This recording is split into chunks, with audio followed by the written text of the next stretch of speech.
Well, hi there, folks. Welcome back to Mossy Roots Farm. I'm going to be doing one of those pasture talks again. Though I'm not in the pasture, I'm sitting on a tractor, but you get the idea.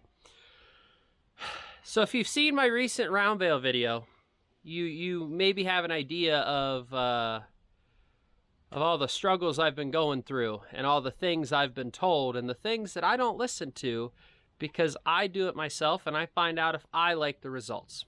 And what I mean by that is somebody, let's take farming, for example. Somebody could be a farmer of 40 years, right? So that would make him anywhere from 50 to 70 years old, depending on when he got started. Heck, that could actually make him 40 years old, because a lot of farmers start as a newborn, going out taking care of baby animals and such. But so 40 years of experience, let's just say. That isn't anything to scoff at. That's important. That's experience, that's abilities, that's all of that stuff, right?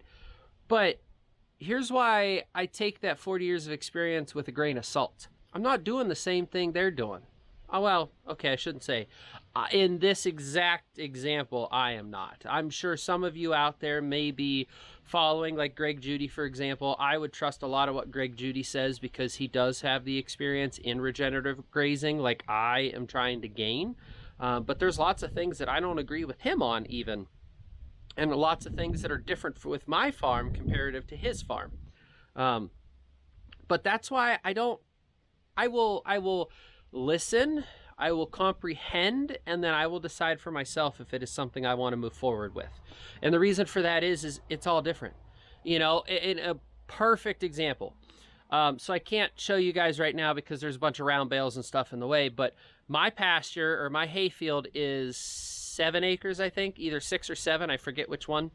But let's just say it's 7 acres. I got 16 round bales off of it this time. My neighbor has 11 acres, I believe. They got 20 round bales off, which, okay, that's pretty good. But if you do a percentage, that's not good. That's 2 round bales per acre, where I got 2.1, 2.2, something like that, So I still did better with 0 fertilizer inputs. Same with over there, no fertilizer, no manure, no nothing. And we're literally 500 feet apart on the road, so you can't tell me the soils are different. And we didn't get any different rain because there's no way it rained an inch 500 feet this way and a quarter inch 500 feet that way. When second cutting came around, we got 7.5 round bales. So we usually do about half of first cut for second cut. So we did 16, we got 7 3/4, 7.5 round bales. So I'll say it's pretty close. The neighbors, they only got, 5, I think? I think it was 4 full size and 1 half round bale. So they only did a quarter of what we did. Now, it's the same farmer mowing the fields. It's the same machinery. It's the same grasses, the same soil types, the same everything. It's just mine grows better. That's why I don't listen to my neighbors. They are struggling to get anything out of second cutting, and I do nothing and get half of my first cut from second. I don't know why. I can't explain it. It doesn't make any sense to me. But it happens, so what do you do? That's why I don't practice what my neighbors will recommend. I will listen and comprehend, but I will not practice everything that they say. For example, as well, my neighbor says that he sees the line in my hayfield where my cows grazed last year. Well, sorry to say, bud, my cows didn't graze the hayfield last year. It got cut way too late. I didn't put them out in it at all. So again, you have to be careful what you're listening to from somebody else because it could come with some sort of subtle undertone of disrespect or ignorance or something like that towards you because you're younger. I'm only 26, Neighbor down the road's 56. I don't know, 66. I don't know how old he is. He's been farming a long time. I'm not saying that he's not right. I'm not saying that I didn't lose some hay by grazing my cows in the hayfield for grazing them in the fall and then haying it in the spring. I'm adding fertilizer. I'm stimulating additional regrowth. I'm keeping it mowed low. It's just, and here's the other thing. Here's why I would rather graze my hayfield than hay it. My hayfield, 7 acres, got me, what did I say, 16 round bales? 7 acres got me 16 round bales. I'm only going to be able to do 32, or no, not 32. I got to get my calculator out because I'm not going to try and do math here in my head in front of you guys.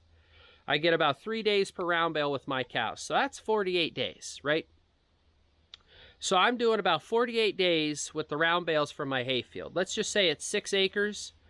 Then times 2, because it's usually that. Because I have like 0.5 acres paddock sections. So then that leaves me with 12 big sections, and I usually get 4 days out of 12 big sections. So that's 48. So if I do 4 days out of a paddock section, that's 48 days. So I am dead even on round bales for that. But earlier this year, which again, if I had more hay or more pasture, the whole farm would be like this. Earlier this year, I was getting 8 days per section instead of 4 days. So instead of 48, it would end up being 96. So why would I have a hay field that's only going to give me 48 days of food for cows when I could pasture that exact same hay field and get 96 days or anything over 48 days? You know, 52 days for the exact same thing is still better than what I'm doing now. This was just something that I was thinking about, and I definitely wanted to get recorded while it was still fresh in my brain. So, but anyhow, thank you guys so much for watching. See you on the next one.